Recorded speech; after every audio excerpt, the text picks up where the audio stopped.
Hello दोस्तों, कैसे हो आप लोग। उम्मीद करता हूँ आप सब लोग ठीक होंगे। आज भी मेरे पास आपको बताने के लिए काफी इंटरेस्टिंग न्यूज़ है, तो वीडियो को एंड तक लाजमी देखना। तो सबसे पहले हम बात करेंगे रजब भट्ट के बारे में।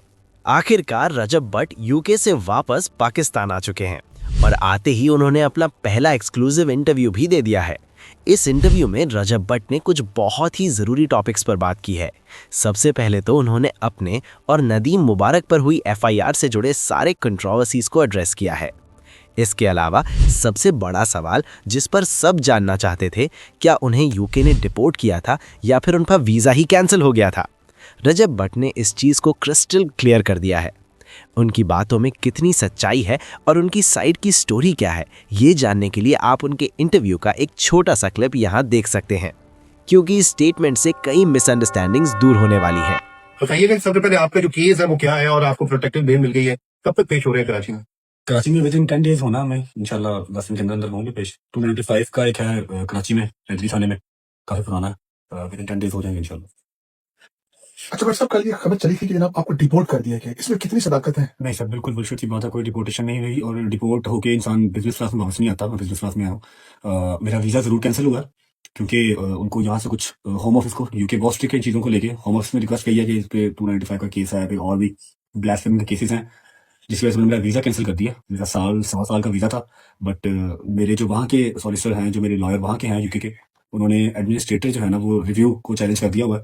इंशाल्लाह होपफुली जो हमारा वीजा रहता है वो रिवाइव हो जाएगा वापस आ जाएगा। बट साहब ये बताइएगा, जैसे आप कह रहे हैं कि हमारा वीजा रिवाइज हो जाएगा, तो आपको उम्मीद है कि आप वापस फिर जा सकते हैं या फिर वही है ईसीएल वगैरह में करें?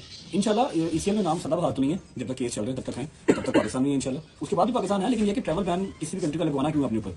यूके में ये होता है कि अगर आपका वीजा कैंसिल हो जाए या फिर आपको ऐसा कुछ वीजा कैंसिल करते हैं, अगर आपका लगा हुआ वीजा कैंसिल होता है तो आपके ऊपर 10 साल का बैन कर देते हैं। तो बैन नहीं लगवाना किसी भी कंट्री का, आपको विजिट के लिए कभी भी नहीं जाना पड़ सकता। इस वजह से मैंने चैलेंज किया, अदरवाइज तो कर देते बैन, रहना मैंने पाकिस्तान नहीं है। तो चलिए अब बात करते हैं एक और कंट्रोवर्शियल टॉपिक की, जो जुड़े हैं हमारे फेवरेट क्रिएटर डकी भाई से। जैसा कि आप सब जानते हैं, जेल से वापस आने के बाद डकी भाई ने एक एक्सप्लोसिव वीडियो बनाई थी। उसमें उन्होंने क्लियरली एक्सप्लेन किया था कि चौधरी सरफराज ने किस तरह उनको थप्पड़ मारे और बिना किसी रीजन से हरास किया। बट अब सीन में एक नया ट्विस्ट आ गया है। सोशल मीडिया पर एक ऐसी वीडियो तेजी से वायरल हो रही है जो उस वक्त की है जब डकी भाई चौधरी सरफराज की कस्टडी में थे।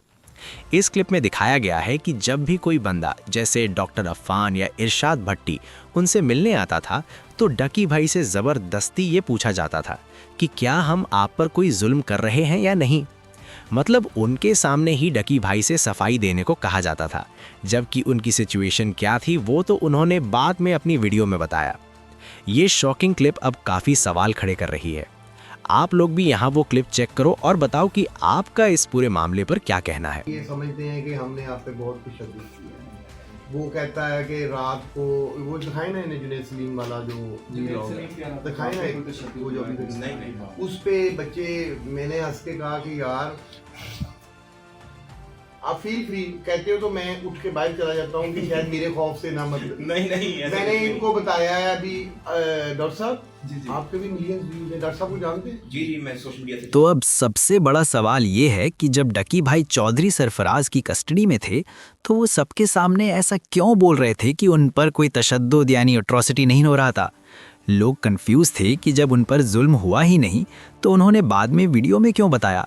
इस मिस्ट्री को फाइनली सॉल्व किया है डकी भाई ने खुद। उनके रीसेंट अपीयरेंस में जो यासिर शामी के पॉडकास्ट पर हुआ, डकी भाई ने क्लियरली एक्सप्लेन किया कि उस वक्त उनकी क्या मजबूरी थी और वो ऐसी बातें क्यों बोल रहे थे। उन्होंने पूरी सिचुएशन समझाई, इंक्लूडिंग जब इरशाद भट्टी साहब उनसे मिलने आए थे। तो चलिए खुद डकी भाई की ज़ुबानी सुनते हैं कि इस पूरे मैटर पर उन्होंने क्या कहा। ये क्लिप आपकी सारी मिसअंडरस्टैंडिंग्स को दूर कर देगी। रासत जब डकी भाई थे तो कुछ लोग उनसे मिलने गए तो उन्होंने कहा कि आप पिज़्ज़ा खाएंगे, तो डकी भाई जवाब में उनके पाँव पड़ गया जो उनसे मिलने आए थे और बिलक बिलक के रोने लगा और कहने लगा पिज़्ज़ा को छोड़े, उनसे कहे मुझे मारें कम। और बड़े निडर और बेबाक सहाफी हैं। इस बात पे मेरी एक और इंक्वायरी अंदर खुल गई कि जी ये बात को की कैसे आउट कर रहा है, ये किसने बताया, ये हुआ है वो हुआ है। उसके बाद से मेरे से जो भी पूछने आता था कि आप खामोश, मैं खामोश। इवन इरशाद भट्टी साहब हैं, वो एक बार आए थे पता करने मेरा, तो मैं वहाँ पे मुझे हथकड़ी बना के लेके जा रहे थे, हवालात में बंदा आया था, वो कहता कि वो एक रिपोर्टर आया है, एंकर आया है, कोई आपका सगा नहीं है, आपका मसला सरफराज साहब ने हल करना है, बस जो भी वो सवाल कर रहा है उसको उल्टा जवाब दे के पास आ जाना, कोई उसको ज़्यादा शेयर करने की जरूरत नहीं है। एक बंदा आया जिसने मुझे हवालात से लेके गया, मुझे हथकड़ी बना के लेके उधर सफारी साहब के पास, उन्होंने कहा अरे नहीं बैठे बैठे हथकड़ी खोलें इसकी, अच्छा, तो क्योंकि बंदा आया हुआ था ना, एक जाहिर उसने आगे रिपोर्ट देनी है। तो आप वो ड्रामा देख के शौक नहीं हुए कि ये मुझे इतना मारते हैं, अब ये कोई टीवी प्रेजेंटर आ गया तो उसके सामने मुनाफिकत कर रहा है। अब उन्होंने सरफराज साहब के सामने पूछा कि आप पे किसी ने तशद्दुद भी किया है? मैंने कहा नहीं। इरशाद भट्टी साहब ने हाँ, पूछा। मैंने कहा नहीं। तो कहता कि ऐसी खबरें सुनने को आ रही हैं। मैंने कहा कि सर आपको पता है व्यूज के लिए लोग करते हैं, शायद कोई टॉपिक होगा किसी ने, और सरफराज सामने बैठा है। वो देखते रहे, मुझे घूरते रहे। तो चलिए अब चलते हैं नेक्स्ट बिग कंट्रोवर्सी की तरफ, जो रिलेटेड है काशिफ ज़मीर और अख्तर लावा से।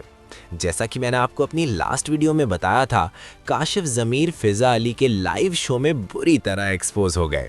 वहाँ ये सवाल उठा था कि वो जो इतना गोल्ड पहनते हैं वो असली है या नकली। उस लाइव शो में फ़िज़ा अली ने एक सोनार यानी गोल्ड स्मिथ को बुलाया और टेस्ट में पता चला कि काशिफ ज़मीर ने जो गोल्ड पहना था वो नकली था। ये तो बहुत बड़ा झटका था। तो अब इस पूरे वाक़े के बाद अख्तर लावा की तरफ से भी काशिफ ज़मीर के लिए एक वीडियो मैसेज सामने आया है। अख्तर लावा ने इस मैटर पर कुछ बहुत ही बोल्ड बातें कही हैं। आप खुद सुनिए कि अख्तर लावा ने इस गोल्ड स्कैंडल पर क्या रिएक्शन दिया और काशिफ ज़मीर को क्या चैलेंज दिया।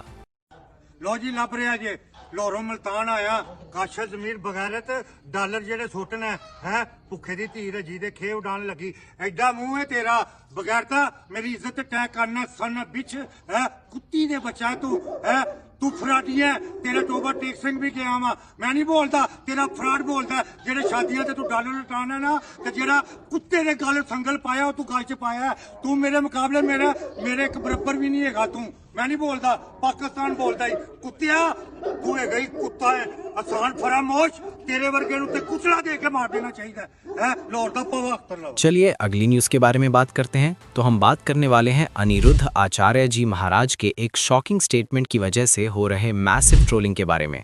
तो हुआ ये कि महाराज जी ने ऑस्ट्रेलिया कंट्री की ओरिजिन स्टोरी शेयर की और उन्होंने क्लेम किया कि इसका ओरिजिनल नाम पहले आस्ट्राल आया था। जी हाँ, एक वीडियो अभी सुपर वायरल हो रहा है जहां वो एक्सप्लेन कर रहे हैं कि जब लॉर्ड राम और रावण का वॉर फिनिश हुआ था तब वहां लाखों करोड़ों अस्त्र यानी स्वॉर्ड्स और हर तरह के वेपन्स बिखरे हुए थे।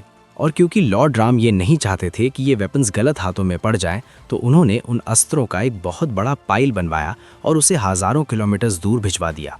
महाराज जी कहते हैं कि जिस जगह पर उन अस्त्रों को छोड़ा गया था उस जगह का नाम दिया गया था आस्ट्रालय, और टाइम के साथ वही जगह आज ऑस्ट्रेलिया के नाम से जानी जाती है।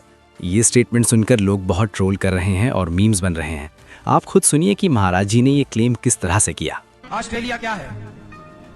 जब राम रावण का युद्ध पूरा हुआ तो राम रावण के युद्ध में हजारों लाखों तलवारें पड़ी थी, क्योंकि सैनिक मारे गए, लंका के लोग मारे गए। लंका में भी करोड़ों लोग थे। 1 लाख तो रावण के बेटा थे, 1.25 लाख तो रावण के नाती थे, 1 लाख पूत 1.25 लाख।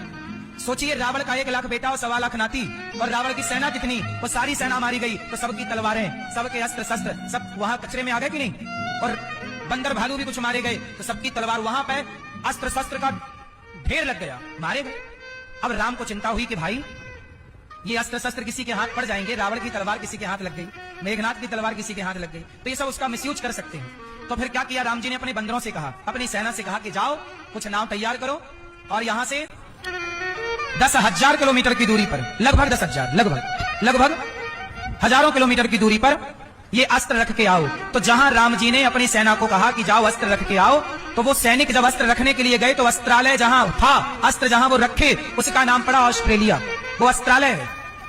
क्या नाम पड़ा? ऑस्ट्रेलिया। इसलिए आप ध्यान से देखेंगे तो जो ऑस्ट्रेलिया के नेचुरल आबादी थी पहले, वो बंदरों जैसे दिखते थे। फिलहाल ये थे आज के सारे बड़े और धमाकेदार अपडेट्स। उम्मीद है आपको ये वीडियो पसंद आई होगी।